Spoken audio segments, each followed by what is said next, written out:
Hey everyone, welcome back to Kubrick Corner with me, Sean Wilson. I hate to be a tease, but I've just seen the new Spider-Man movie, Spider-Man Into the Spider-Verse, and at the risk of sounding really, really smug, I really, really liked it, and I'm here with a new vlog to tell you all about it. Obviously, I don't want to give away any plot particulars or anything like that because I know that the hype for this movie is reaching sort of decibel splitting levels, and for good reason. It's really, really good fun.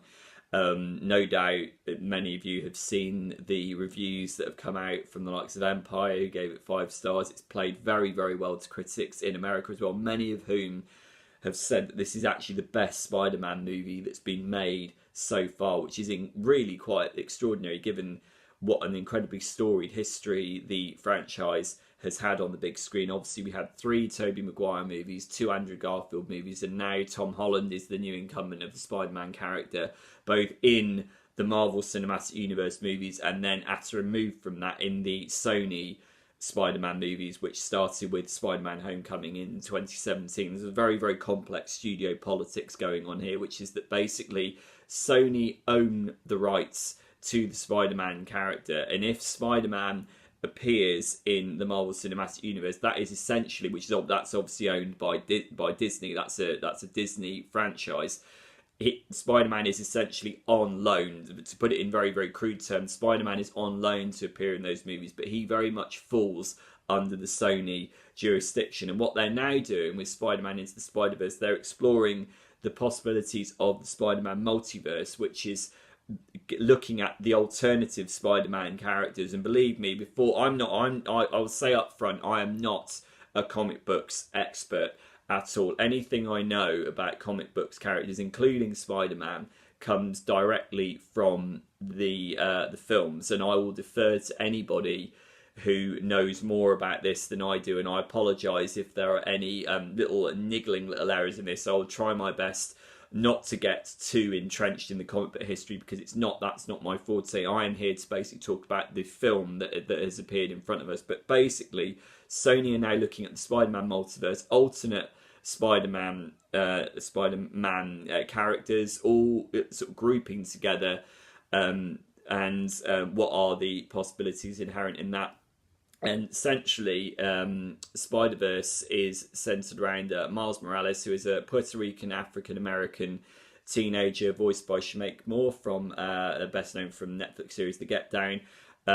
He has a cop father voiced by Brian Tyree Henry from Widows. At the start of the movie, he is somewhat reluctantly being sent to a sort of prestigious prep school where he says, no, these aren't my people. I don't belong. I don't want this. He also has an uncle who is somewhat shady, voiced by Mahershala Ali. And again, I imagine as I'm saying this, a lot of comic book fans are starting to sort of nod in recognition and delight. But I will stop short of going any further than that. Long and short of it is that Miles, it operates within the same universe where Spider-Man Peter Parker is already established. So Peter Parker is already a presence on the scene in the background. Miles' father doesn't agree with what Spider-Man is doing. Miles thinks that what Spider-Man is doing is great. And the long and short of it is that Miles ends up being bitten by a radioactive arachnid, and there then follows a sequence of events. I'm trying to be as cagey as possible here because I'm aware that the trailer intentionally obfuscates and tries not to give away too much of the plot, but by a sequence of events, Miles ends up becoming, or feels the need to become, the new Spider-Man, the new incumbent of the Spider-Man suit. But that's only part of it, because what then happens is that he then finds his universe being invaded by a host of other Spider-Man characters, including another Peter Parker voiced by Jake Johnson from New Girl and Safety Not Guaranteed. He is now older, he's got a paunch, he's got all comic book history back in his own universe that he's very unhappy at having not dealt with. And then into this mixture then comes the likes of Gwen Stacy, voiced by Pitch Perfect's Haley Steinfeld. You've got Peter Porker, the Spider Pig character, voiced by John Mulaney, and Spider-Man Noir, voiced by Nick Cage, who only ever appears in black and white, and who says in his 1930s origin story, his job was basically to punch Nazis, which is one of my favourite lines in the film. So you've got all of this stuff, and you've got Penny Parker as well, who has a connection with the robot. There's a sort of spider robot, a human connection going on with her. So that's as far as I'm going to go in terms of the plot, because it is really quite a brilliantly irreverent, surreal movie that throws a lot of curveballs at the audience, and that in itself is a really good thing, because what this, I mean, and I should say that the film is co-written and co-produced by Phil Lord, who along with, was one of the architects of the Lego Movie, the sequel of which is coming in February. The Lego Movie was a brilliant example of a movie that both celebrated and lampooned its central product, which was Lego. It was a really brilliant example of bite the hands that feeds filmmaking. And actually, that Spider-Man Into the Spider-Verse bears closest relation to the Lego Movie. It is clearly a movie that is part of the Spider-Man legacy, yet it has enormous fun ripping up that rule book and sort of skewering maybe the more earnest, sincere elements of particularly the Tobey Maguire movies. I mean, certainly in this one, when Miles ends up being bitten by the spider, whereas the earlier movies, including the Andrew Garfield ones, made a big hoo-ha about the physical change that then came directly as a result of that, about that being a momentous event. Miles just goes, meh, and just brushes the spider off, and that is Phil Lord's wit. That is the kind of very deadpan, cheeky, irreverent wit that we got in the Lego Movie, and which absolutely surges through this movie. So make no mistake, although Phil Lord hasn't directed this film, he is the auteur of it. I mean, if you're thinking in terms of auteur cinema, this movie feels like a Phil Lord movie based on Lego Movie, Cloudy with a Chance of Meatballs, the 21 and 22 Jump Street movies. This feels like that. And it's got that same sense of being made with real affection, yet also a really quite funny, cutting, biting sense of humour that's not afraid to lampoon its original source.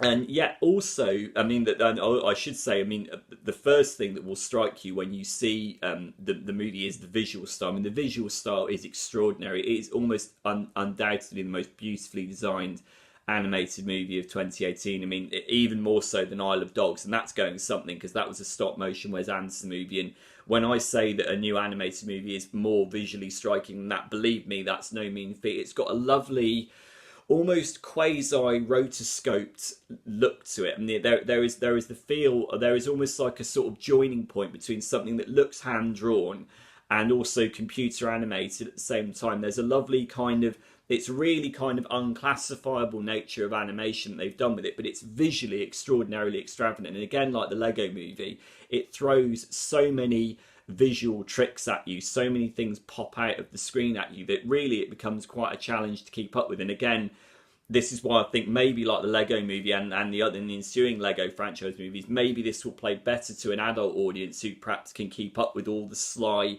references going on in it. I mean, I noticed one reference in the background, Shaun of the Dead, at one point, which again tells you about a certain subset of the demographic that they're going for. So visually, it is astonishing. It's really beautiful to look at, and obviously more so than any of the Spider-Man live-action movies, this one can better assimilate the look of a comic book. I mean, what happens in this one is that you get actual comic book panels forming in front of you, not unlike Ang Lee's much derided version of Hulk, but it actually uses that to much more effective use than in Hulk. I mean, that you get blocks of text will appear on screen which articulate Miles's inner thoughts, and then Miles will go, hang on a minute, why is my inner voice suddenly sound a lot louder than it is? And this is represented in the text that comes up on the screen. So it's very, very, very, very knowing, very clever, not smug knowing, but actually very witty, very intelligent, very self-referential. But that would count for nothing if you didn't actually care about the characters. And I think centrally it works because Miles is a brilliant character. You can rally behind him, and clearly what the movie is, in addition to being a very vibrant, very funny and very exciting Spider-Man movie, it's got lots of great action sequences, it's also a call for inclusivity and diversity and magnanimity to an extent. And it's the idea is that, you know, we should ditch this sort of myopic view that Spider-Man is only associated with one character. I mean, heaven knows we've been through enough movies with Peter Parker now, and that is threatening to become a little bit stale. And what the movie does is it throws off those shackles, and it's like, look, let's ditch this somewhat solipsistic view of just looking at Spider-Man through the prism of Peter Parker, and let's throw it open to other characters who are just as interesting from different backgrounds, different genders, and even some different species in some case. And that really strikes a chord nowadays. I mean, that's a really important message to bring to the younger audience, that message of inclusivity and diversity, and the fact of throwing off the shackles of the old, but not doing it in a sneering, oh, that doesn't matter anymore kind of way, but doing like, that is the legacy of the franchise, but now it's time to move on with something new whilst also honouring what's come before. That's a really, really nice message, and I think it's articulated in a way that isn't preachy or queasy or sentimental. Again, like the Lego movie, this isn't sentimental at all, because every time you get a sort of a life lesson that borders on earnest, you'll get a very, very quite savage, cutting joke, or you'll get a moment of visual innovation that will stop the sentimentality in its tracks, which is very good. And I think the movie uses humour to convey its moral message more, rather than, say, in some Disney movies are actually, for example, are quite guilty of being quite queasy and quite cringy in the way that they introduce their moral lessons to their younger audiences. What this does is it sneaks those messages in through a very irreverent, wacky, almost surreal sort of visual comic book style and thematic comic book style as well. Lots and lots of references in it. I really, really liked it, and I think the last thing to say is I saw it in a family preview screening packed full of adults and kids, and it went down very, very well. There were lots of laughs. I have to say, I think more of the laughs came from the adults than from the children. But lots of kids there dressed up as Spider-Man. They were saying, like, you know, I could hear conversations going on in the background before the film started, like who certain characters were that they identified in. Was it Miles? Was it Peter Parker? So it played to the stalls very, very well, and I think that's the most authentic screening experience I can have. It got a round of applause at the end. It went down very, very well. I would say stay to the end credits, because there are some very, very funny bits at the end of the end credits. So I won't give them away. Yeah, I really enjoyed it. It's, if not the best Spider-Man movie, it's certainly up there with Spider-Man 2, the Sam Raimi one, which I still think is the high benchmark of Spider-Man movies, and that in itself is no mean feat. So it's out in the UK on the 12th of December. I know there's a raft of preview screenings that are frankly too complex to go into. There's a multitude of preview screenings. If you go online, you can find out what they are. If you do see it in advance, or you do see it on its release date, let me know what you think of it, and I'll see you soon. Bye.